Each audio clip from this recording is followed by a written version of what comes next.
আমাদেরকে গুলি করার আগ পর্যন্ত কোনো কিছুটা আমাদের গায়ে লাগে, যতক্ষণ না পর্যন্ত বুকে বা মাথায় গুলি চলবে ততক্ষণ পর্যন্ত আমরা কোনো স্ট্রাগল মনে করি না, এবং এক্সট্রা কোনো সিকিউরিটি লাগবে না। ইনকিলাব মঞ্চের মুখপাত্র ও ঢাকা ৮ আসনের সম্ভাব্য স্বতন্ত্র প্রার্থী শরীফ ওসমান হাদী আর নেই। সিঙ্গাপুরে চিকিৎসাধীন অবস্থায় তিনি ইন্তেকাল করেছেন। ইন্না লিল্লাহি ওয়া ইন্না ইলাইহি রাজিউন।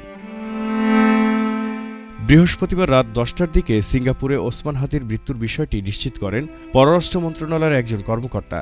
একই সঙ্গে ইনকিলাব মঞ্চের ফেসবুক পেজেও তাঁর মৃত্যুর খবর জানানো হয়। গুলিবিদ্ধ ওসমান হাদীর শারীরিক অবস্থা অত্যন্ত সংকটাপন্ন বলে গতকাল জানিয়েছিল প্রধান উপদেষ্টার প্রেস উইং। এরপর থেকেই তাঁর অবস্থা নিয়ে জনমনে শঙ্কা তৈরি হয়। গত শুক্রবার দুপুরে রাজধানীর পুরানা পল্টনের বক্স কালভার্ট সড়কে নির্বাচনী প্রচারণার সময় দুর্বৃত্তদের গুলিতে গুরুতর আহত হন শরীফ ওসমান হাদী। মাথায় গুলিবিদ্ধ অবস্থায় তাকে প্রথমে ঢাকা মেডিকেল কলেজ হাসপাতালে নেওয়া হয়, পরে উন্নত চিকিৎসার জন্য ভর্তি করা হয় এভারকেয়ার হাসপাতালে। চিকিৎসকদের পরামর্শে গত সোমবার দুপুরে এয়ার অ্যাম্বুলেন্সে করে তাকে সিঙ্গাপুরে নেওয়া হয়। এ সময় তার সঙ্গে ছিলেন তার ভাইসহ বাংলাদেশি চিকিৎসক ও নার্সদের একটি দল। তবে শেষ পর্যন্ত চিকিৎসাধীন অবস্থায় বৃহস্পতিবার রাতে তিনি মৃত্যুবরণ করেন।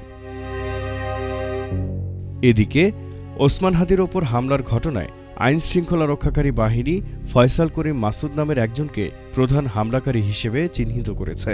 তার সহযোগী হিসেবে আলমগীর শেখ নামের এক মোটরসাইকেল চালকের সংশ্লিষ্টতার তথ্য পাওয়া গেছে।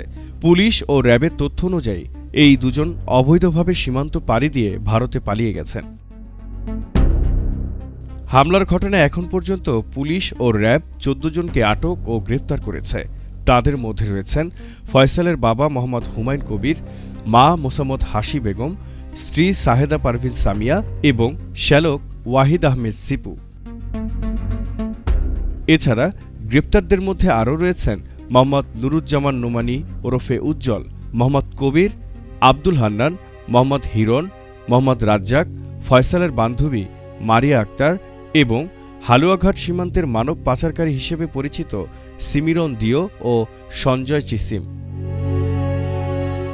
ওসমান হাদীর মৃত্যুতে রাজনৈতিক অঙ্গন ও তাঁর সমর্থকদের মধ্যে শোকের ছায়া নেমে এসেছে। ভিউজ বাংলা।